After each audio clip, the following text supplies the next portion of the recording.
This Algebra Nation video will cover workbook page 74 and part of page 75.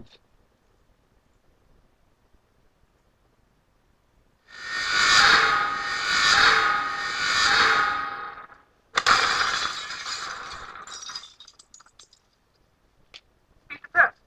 The following graph shows how happy you are based on the amount of homework you are assigned. Now realize that when you get the homework done, you'll probably be happier. What does the slope of the line of best fit represent? What is your y? Happiness is your y. What is your x? The amount of homework is your x. And remember, it's going to be y per x. Happiness per amount of homework. So let's see if we can fit that into one of these answers. It represents how much homework you have. No, it doesn't even talk about happiness and amount of homework.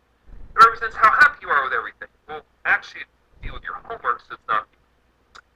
It represents your average happiness per homework assigned, or represents your average homework per happiness. Which one is it? C or D? Remember, it's y per x. That's happiness per amount of homework, and the answer is C. So again, when you're asked to interpret and use line of best fit, you're going to be asked to interpret the slope, and the best way to think about it is y per x.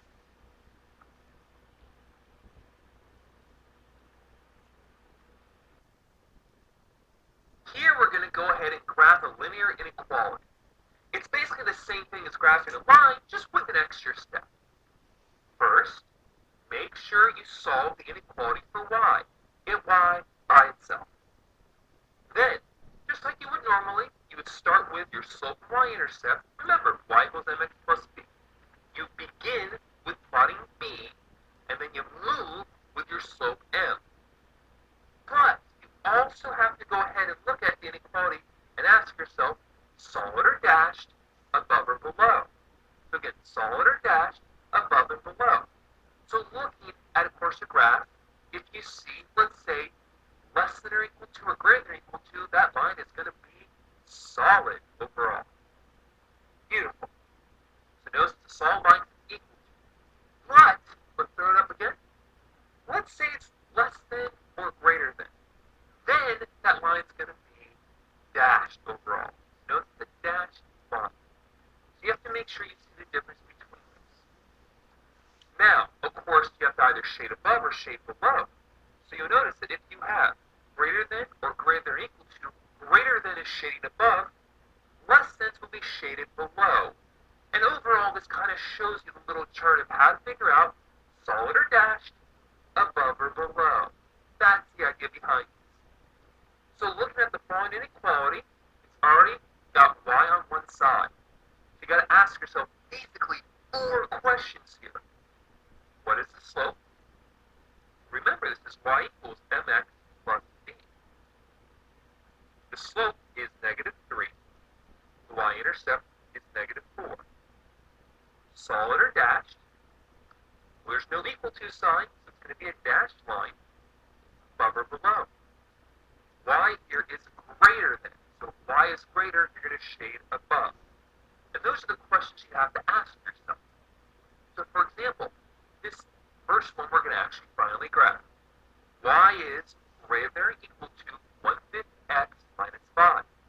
It's already got y on one side by itself. So you say the slope is 1/5 and the y-intercept is -5. So remember, this is y equals mx plus b, slope intercept 4. So do you remember how to graph? You begin with b equaling -5. Then you move with the slope. The slope is 1/5. Rise 1, run 5. Go up 1 and to the right 1, 2, 3, 4, 5. And then you ask yourself, solid or dashed? This has got an equal to, so it's going to be solid. Above or below? Y is greater, meaning you're going to shade above. And that's what you're looking for the graph of a linear inequality.